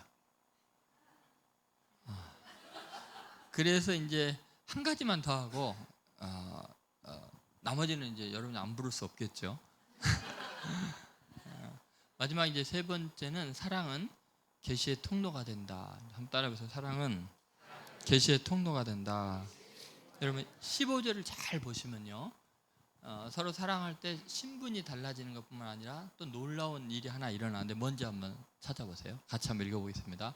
이제부터는 너희를 종이라 하지 아니하리니 종은 주인이 하는 것을 알지 못함이라. 너희를 친구라 하였노니 내가 내 아버지께 들은 것을 다 너희에게 알게 하였습니다. 자, 종일 때와 친구일 때 어떤 차이가 있죠? 하나는 종은 알지 못해요. 그냥 해 그러면 해야 돼. 왜 해 내가? 그러면 안 돼요, 그죠? 알려주지 않아도 해야 돼요. 알지 못해요. 너희를 친구로 하면 친구한테 너 해 몰라도 될까 시킨도 해 그러면 친구 사이 깨지는 거예요. 친구에게는 어떻게 해요? 아버지께 들은 것을 다 너에게 알게 해주는 거예요. 그래야 친구가 되는 거예요. 여러분 서로 사랑할 때 이제부터는 사랑할 때 일어나는 현상이 뭐예요? 하나님이 우리에게 다 알려주시고 예수님이 깨닫게 해주신 계시가 있는 거예요. 여러분 사랑의 특징이 뭐냐면요 계시성이에요. 한번 따라해보세요. 사랑은 계시성이 있다. 여러분 아브라함이 하나님의 친구라 그러잖아요. 히브리서에 있는데 보면은 왜 하나님이 아브라함을 친구라고 할까요? 아브라함이요 너무 사랑이 많은 사람이에요. 실수도 많고 그렇지만 조카 롯을 그렇게 아들처럼 귀하게 여기고 원하는 거 다 주고 네가 우하면 나는 좌고 그죠? 조카가 소돔의 고모라 멸망당할까봐 조카를 위해서 중보기도 얼마나 열심히 합니까? 사랑 많은 사람이에요. 나중에 소돔과 고모라 이런 성이 있는 사람이 그 고대 근동이 그 국제 전쟁이 일어났고 다 잡혀가니까 자기가 키운 사람 480명인가 데리고 가서 다 구해오고 다 돌려보내줘. 돈 하나도 안 받고 재물도 다 사랑이 정말 많은 사람이에요. 그러니까 하나님이 아브라함을 내 친구로 하겠다. 내 종 아브라함에게, 내 친구 아브라함에게 내가 감추겠느냐 하고 소돔과 고모라가 멸망당할 거를 계시해 주시는 거예요. 그렇죠? 사랑이 많은 사람에게 주님은 다 알게 해주세요. 왜냐하면 사랑이 계시의 통로이기 때문에 그래요. 여러분, 어떤 사람이 주의 종이 되고 어떤 사람이 하나님의 말씀을 전하는 사람이 되느냐? 사랑이 많은 사람이 전해야 하나님의 진리를 깊이 깨달아요. 하나님이 알려주시니까. 여러분이 누군가를 사랑한다는 것은 여러분이 지적인 능력이 최고의 상태에 도달하게 되는 은혜를 입게 돼요. 예를 들어서 제 딸아이가 제 생일날인데 저한테 왔어요. 그리고 유승준 이야기를 많이 해요. 애가 내 생일인지 모르고 그 중학교 때, 나 그때 초등학교 때 당연히 유승준 아니면 결혼 안 하겠대요.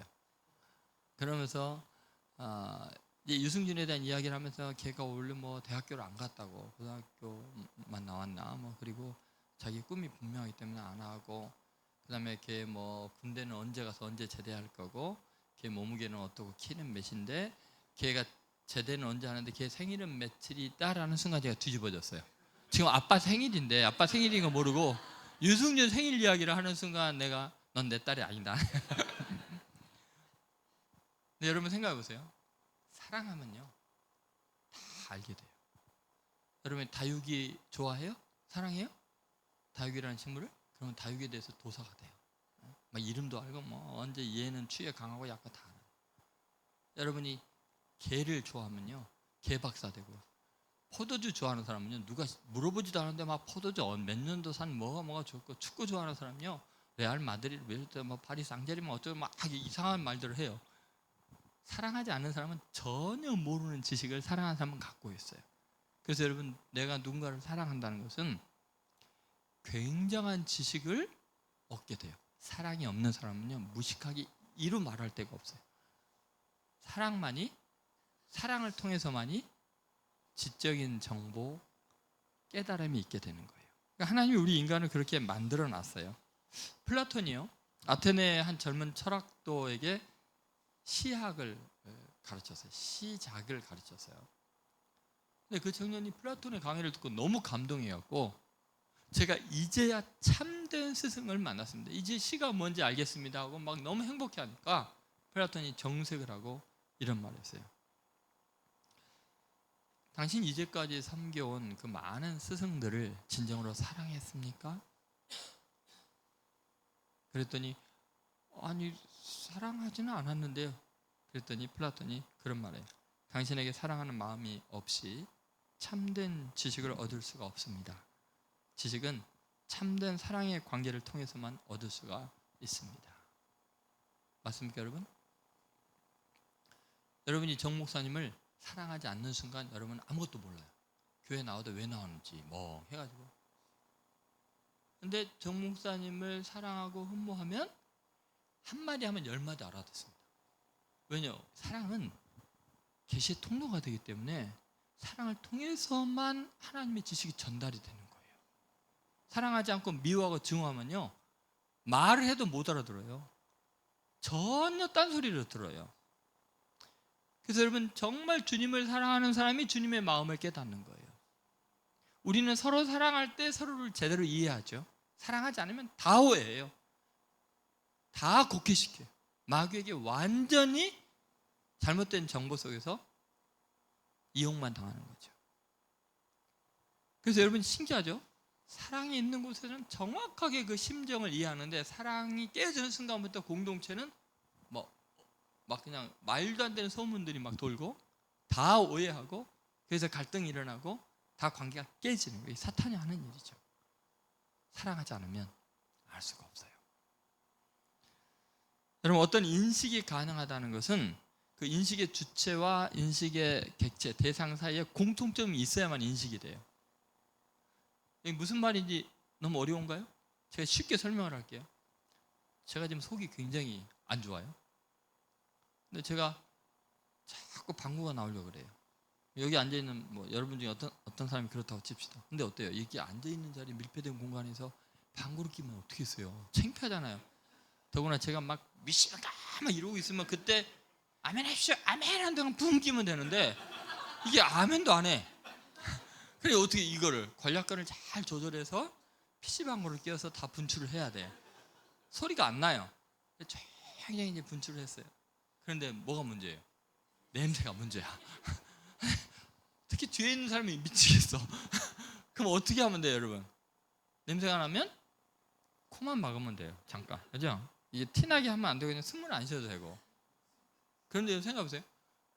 코를 막으면 되는데 생각해보니까 코만 막으면 안 되겠어요. 그냥 얼굴에 구멍이 또 2개가 더 있네. 귀도 막아야 돼요? 막 이렇게 막아야 돼요? 여러분 뭐만 막아요? 코만 막아요. 왜 그럴까요? 얼굴에 뚫린 구멍인데 왜 냄새를 안 맡으려고 코만 막죠?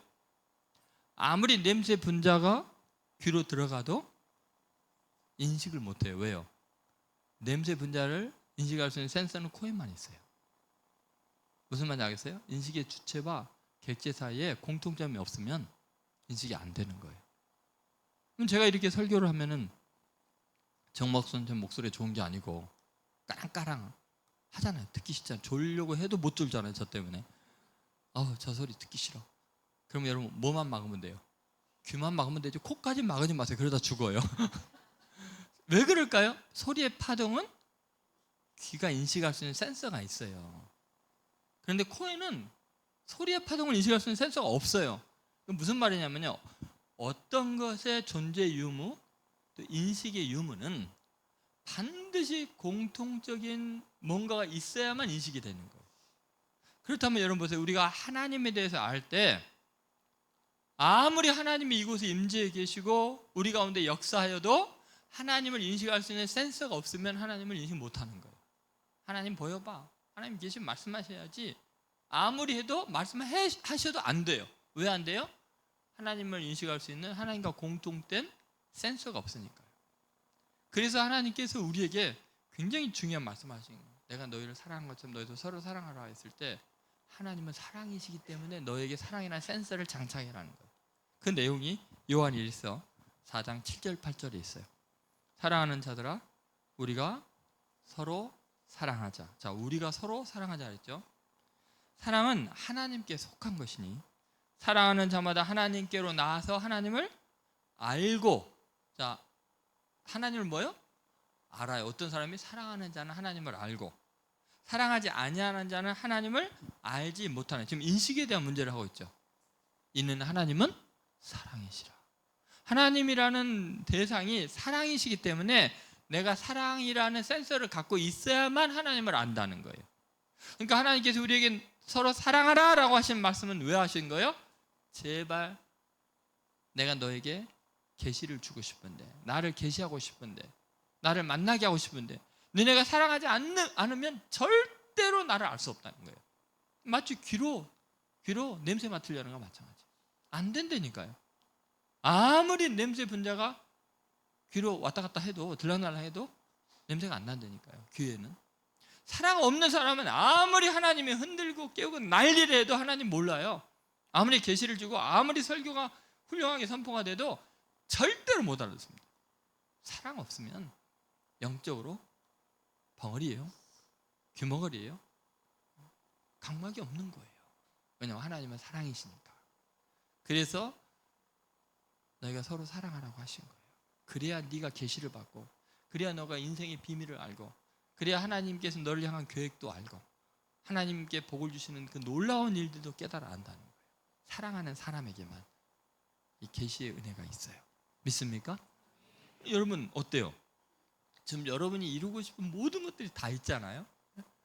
사랑하면 하나님의 친구가 되고, 사랑하면 존재 가치가 다 달라지고 세상이 다 다르게 보이고, 사랑하면 하나님의 뜻도 알고 하나님을 느끼게 되고 하나님을 만나게 되고, 그 다음은 더 엄청난 이야기들이 있겠죠. 앞에 세 개보다 뒤가 더 좋겠죠.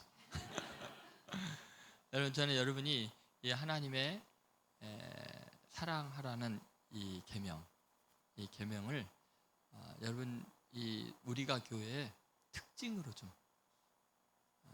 느꼈으면 좋겠어요. 이 주위에 있는 사람들, 또 여러분 새 가족들이 딱 들어오면 이 교회는 뭐 이렇게 사랑이 많아? 사랑이 충만한 교회. 주님의 계명, 주님의 명령을 제대로 지키는 교회. 여러분 뭐 행정이 잘 되고 뭐가 잘 되고 큰 행사 있고 다 필요 없습니다. 하나님이 보시는 것은 그 행정하다가 그 행사하다가 사랑했느냐만 보는 거예요. 엉망이 되었기 때문에 서로 불쌍히 여기고 용서하고 붙들고 격려해주면 그게 성공이에요. 하나님 보시기 너네 행사 진짜 잘했다. 믿습니까?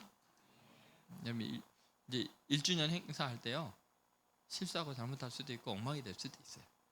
그래서 더 이해해주고 불쌍히 여기고 그래서 더 사랑하게 되고 고마운 마음 생기면 그게 진짜 훌륭하게 하나님이 한 거예요. 꼭 우리가 교회는 하나님의 사랑의 영광이 충만한 교회 되기를 주의 이름으로 축원드립니다. 우리 한번 기도합시다. 오늘 말씀을 붙들고 하나님께서 여러분 각 사람에게 지금 외치시는 말씀이 있죠. 여러분이 지금 깨달은 바가 있을 거예요. 하나님께서 여러분이 주신 그 계시를 붙들고 주님 오늘부터 제가 주의 이 세 계명을 지키고 살겠습니다.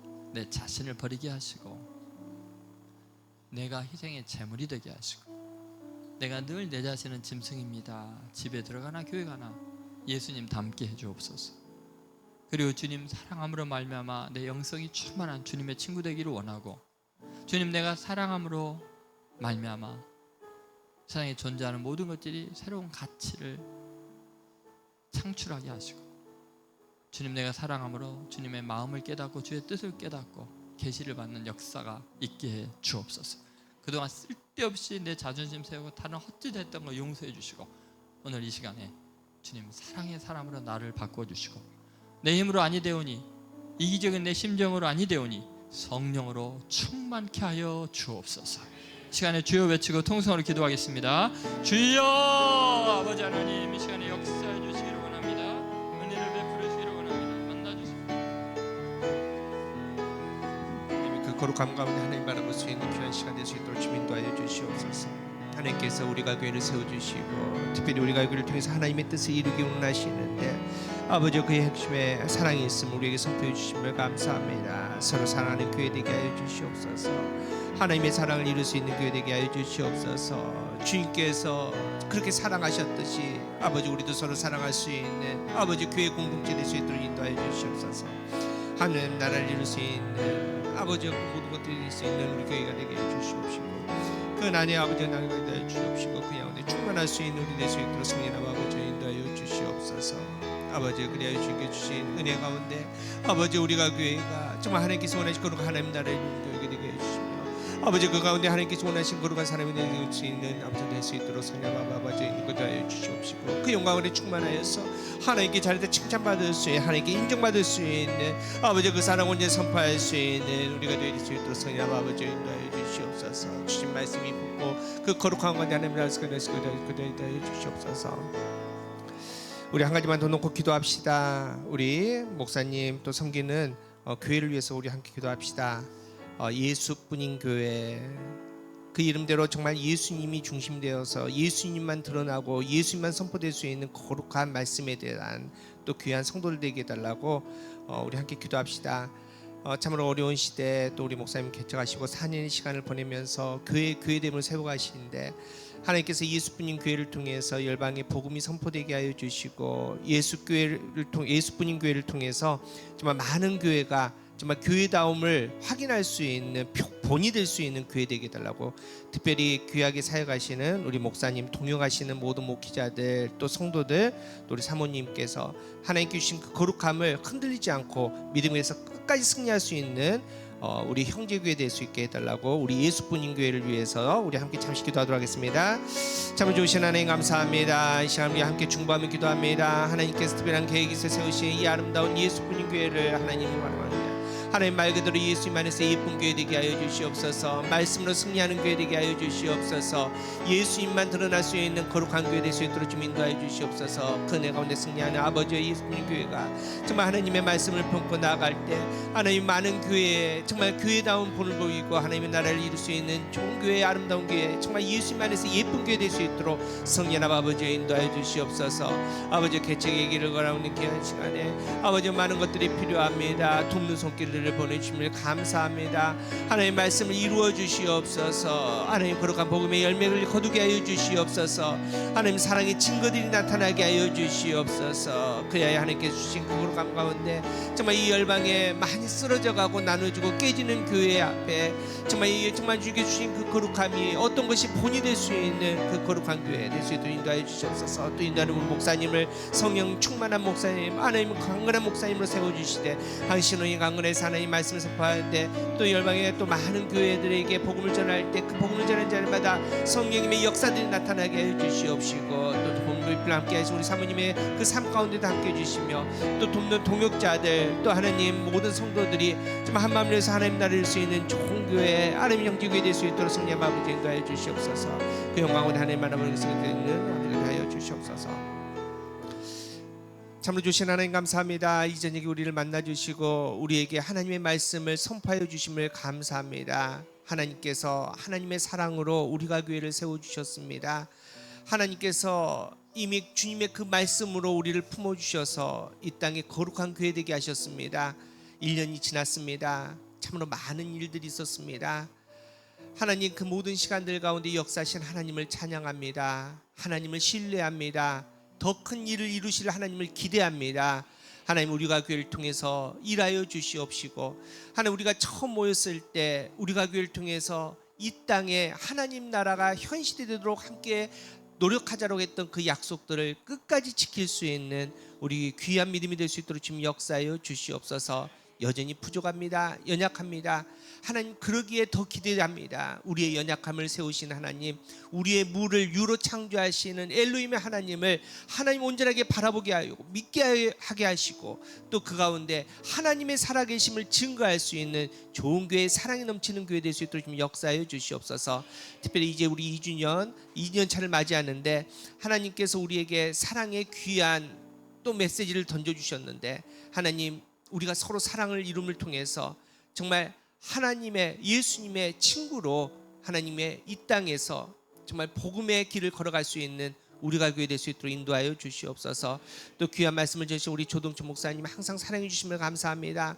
매 순간순간 성령 충만하여서 말씀을 선포하는 곳마다 성령 하나님 기적이 나타나게 하여 주시옵시고 회복의 영이 하나님 함께해 주셔서 깨지고 상한 많은 교회들을 정말 하나님의 교회로 다시 세울 수 있는 우리 목사님 될 수 있도록 좀 역사해 주시옵시고 또 귀한 교회 예수뿐인 교회를 통해서 정말 하나님의 그 거룩한 교회됨을 본으로 보일 수 있는 정말 주님 앞에서 예쁜 교회 될 수 있는 아름다운 교회 될 수 있도록 좀 역사하여 주시옵소서. 돕는 손길들 성도들 또 사모님의 모든 사역하는 모든 사람들이 정말 예수님을 두려워하고 하나님을 경외할 수 있는 귀한 믿음이 될 수 있도록 좀 역사하여 주시옵소서.